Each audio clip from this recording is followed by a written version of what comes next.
Assalamualaikum warahmatullahi wabarakatuh. Perkenalkan kami dari kelompok 7 Paralel 1 akan mempresentasikan terkait Roof Garden Perpustakaan Universitas Indonesia.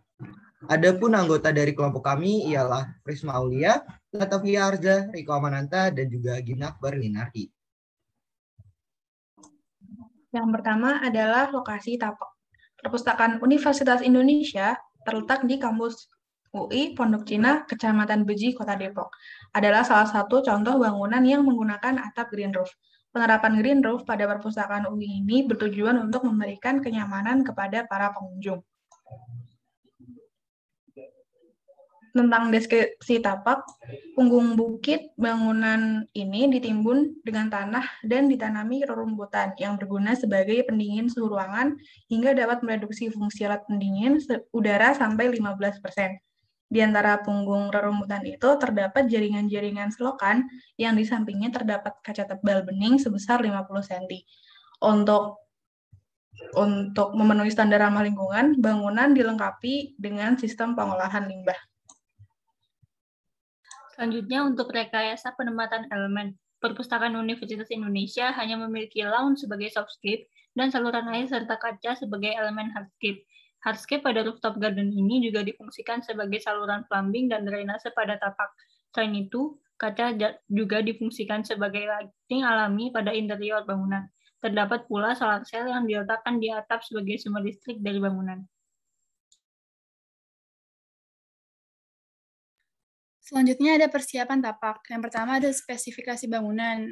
Pada pembuatan roof garden, alangkah baiknya keberadaan taman atap itu sudah diperhitungkan sejak awal pembangunan, perancangan pembangunan. Yang kedua ada ketersediaan lahan, di mana meliputi kategorisasi antara ruang yang akan digunakan sebagai penanaman dan juga ruang untuk kegunaan lainnya.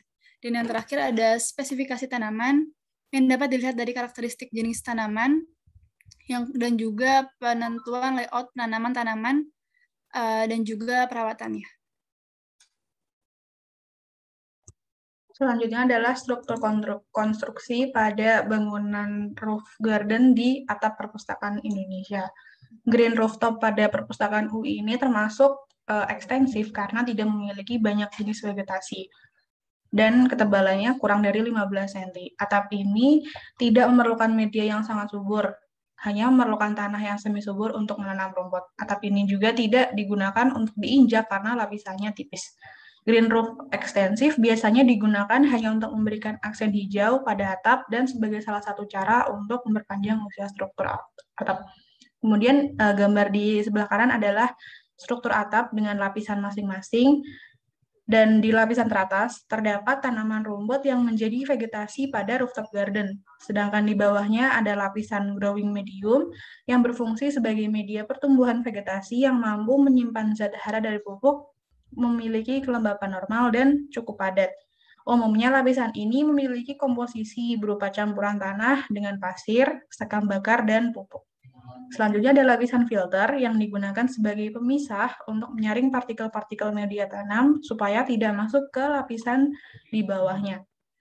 Kemudian lapisan drainase merupakan pengganti penggunaan batu koral dan agregat yang berfungsi sebagai tempat cadangan air untuk keperluan tanaman sekaligus mengarahkan kelebihan air ke saluran pembuangan. Lalu ada lapisan waterproofing yang berfungsi sebagai pelapis kedap air yang sangat baik untuk bangunan dan memiliki kelembapan tinggi. Dan yang terakhir ada lapisan concrete slab yang merupakan bangunan gedung yang terbuat dari material konkrit. Selanjutnya ialah utilitas pada tapak yang meliputi plumbing sanitasi, pencahayaan, penangkal petir, pencegah kebakaran, CCTV, dan juga alat pembersih. Kemudian ada perencanaan lighting yang dibuat oleh kelompok kami. Jadi perpustakaan UI ini memiliki skylight yang berfungsi sebagai sumber pencahayaan secara alami. Oleh karena itu, penerapan green roof dengan skylight sangat mampu mereduksi pemakaian energi di perpustakaan tersebut. Sayangnya, hal ini sangat tergantung dengan cuaca di siang hari dan saat malam hari tidak berfungsi. Oleh karena itu, kami memutuskan untuk merencanakan sistem lighting di perpustakaan UI yang berada di dalam skyline bersamaan dengan plumbing. Lighting tersebut direncanakan diletakkan mengelilingi atap dan tertutup secara rapat dengan lapisan kaca agar tidak terkena air dan tetap bisa memancarkan cahaya. Lampu yang digunakan adalah lampu LED dengan sorot putih dengan daya 240 watt.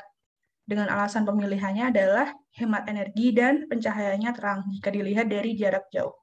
Kemudian ini adalah gambar ilustrasinya dan di bawahnya adalah tampak atasnya. Selanjutnya, perencanaan sistem plumbing. Perpustakaan Universitas Indonesia memenuhi poin prasyarat dengan adanya KWH meter pada ruang plumbing.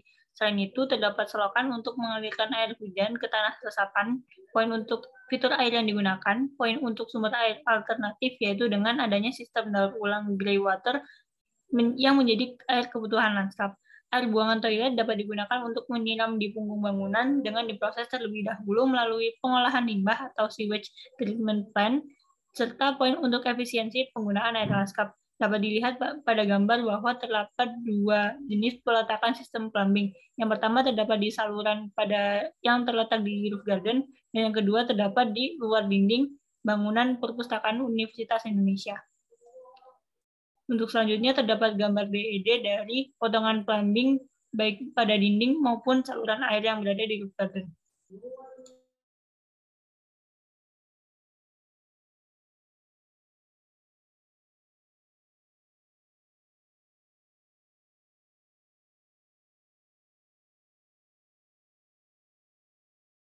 Selanjutnya ada perencanaan sistem drainase.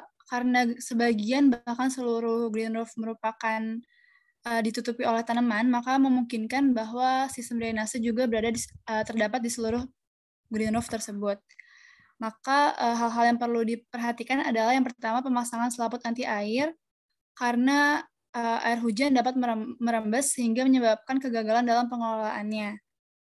Dibutuhkan selaput anti air dengan material membran atau pelapis yang dapat menggunakan aspal hingga terpal.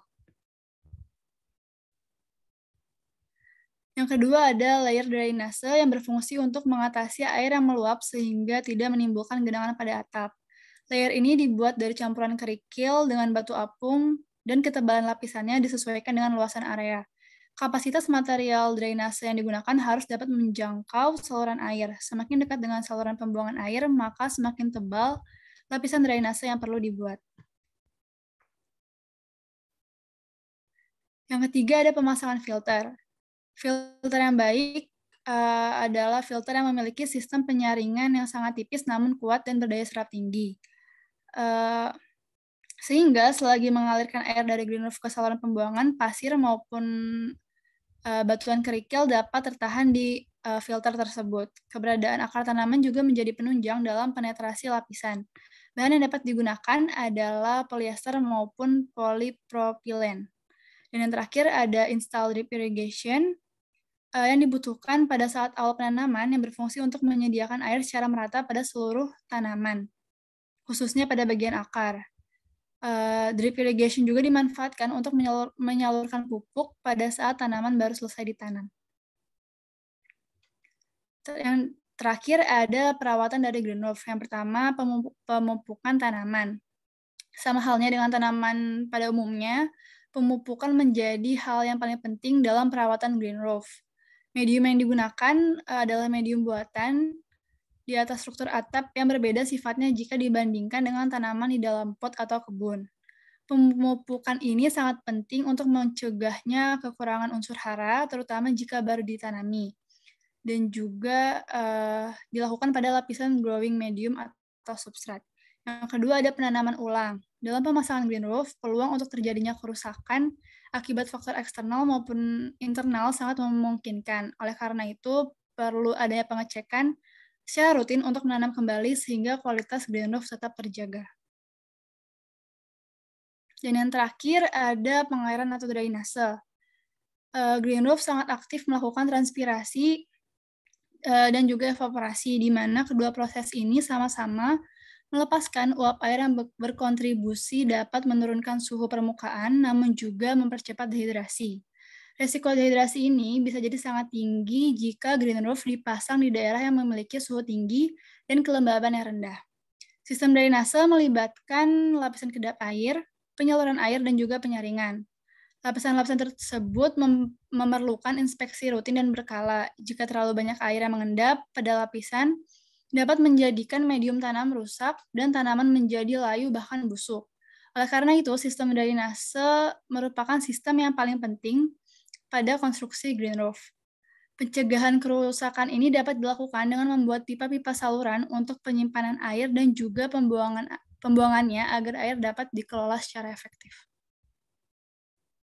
Baik, berikut merupakan daftar pustaka yang kami gunakan dalam perancangan makalah serta PPT ini. Sekian yang dapat kami sampaikan, kurang lebihnya mohon maaf. Wabillahi taufiq wal hidayah. Wassalamualaikum warahmatullahi wabarakatuh.